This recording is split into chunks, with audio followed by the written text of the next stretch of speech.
Hello again, it's Noob, and yeah, I haven't gone mad. There's a reason why I'm showing you a 1/4 inch metal mono coupler from the soon-to-be completely defunct electronic specialist shop in the UK, Maplin, who I personally will be sad to see go.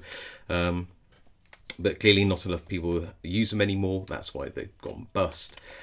Anyway, it's a shame about Maplin, but it did mean that I picked up this for the princely sum of 80p, which is somewhere around $1, I believe, in US money. So, why am I showing you this? Well, there's some method behind my madness. I looked at this and I thought, well, do you know what? Good knurled things are actually hard to come by, and if you know my channel well enough, you'll know that I like to play around with stuff and see if I can mod things to make them into locksport items. Well, let's have a look at this, and you probably already know where I'm going with this. So what's this originally designed for, first of all?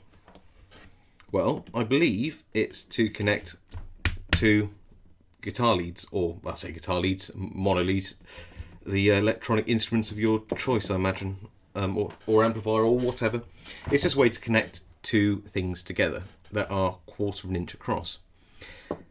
But when I looked at this, I thought, well, that actually makes quite a nice sort of round handle. And where do we see round handles? Well, we see them on things like these two Dimple picks.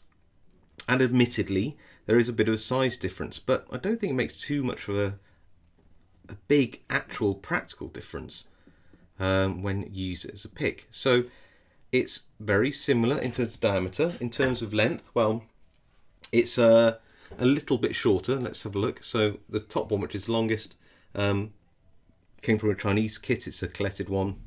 Is about 9.5, bit over 9.5 centimeters. Then we've got another one here, which is again just around 9.3 centimeters, and then this is 70 mils or 7 centimeters, almost exactly. So, bearing that in mind. It's a little short, but when I'm picking with a Dimple pick, I don't pick sort of like that full-handed anyway. It's usually with a little bit of finesse at the tip, and sometimes the handle gets in the way, or sometimes I might pick under and use it like a pen. But by and large, it's the length of the handle for me doesn't make too much of a difference.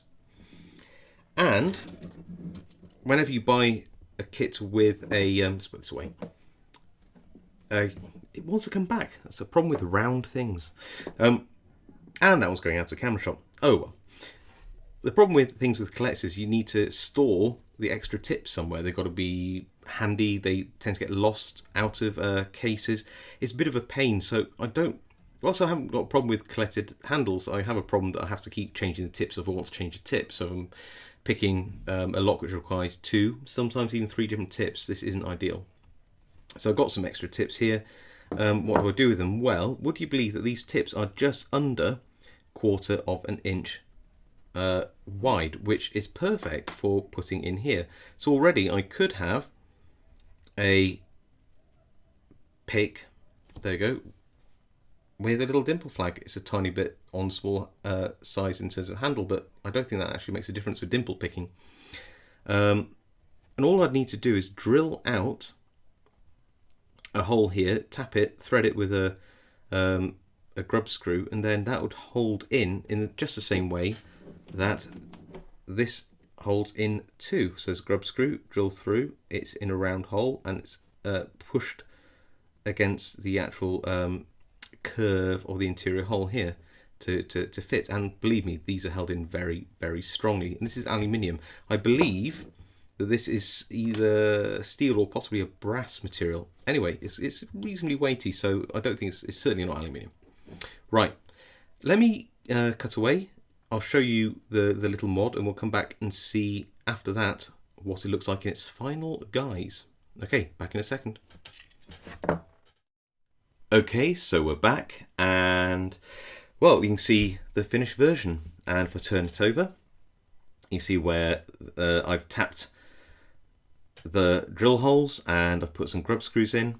Probably should have chosen silver ones, but I had black ones. But they reach down inside really, really nicely. You can just about see them.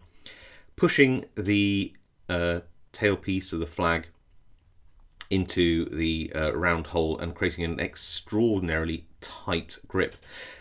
You might also notice that I have rounded, filed and sanded the flags so that they are really, really, really highly polished, or at least as highly polished as I need them to be. You can see my modified curved flag for pushing in those pesky multi-lock inner pins when they're lower than the outer pins, where I haven't finished it off, and you can see the big difference there. I mean, look at the how square they are when they come out of the pack. Anyway, so I've got a left-handed and a right-handed flag, or I don't know which way around it is really, but I've got one of each handedness of flags on this, because I thought this would actually be quite good if you were just carrying a Dimple flag around in an everyday carry kit and you just needed one pick, then you got both ends. And actually it's not too uncomfortable to hold whichever way you want to hold it, to do your picking. If anything, the other flag actually adds a little bit more purchase because of the shorter handle, but I might take this off. I might even keep, say, this end on, take this one off and swap it for a polished up inner pin flag, is what I want to call it, and then I've got an actual single multi-lock pick, so I can do all the kind of outer and inner pins with this and the deeper inner pins with this end. The options are all there. I could even just make a separate pick and just have single flags. I haven't really decided, but the options are there, and these are only I think on Amazon they're a few pounds each. The metal seems to be, if you look at it, a brass colour, so I guess I was lucky if they are brass, because brass is a good quality material, holds the thread quite well.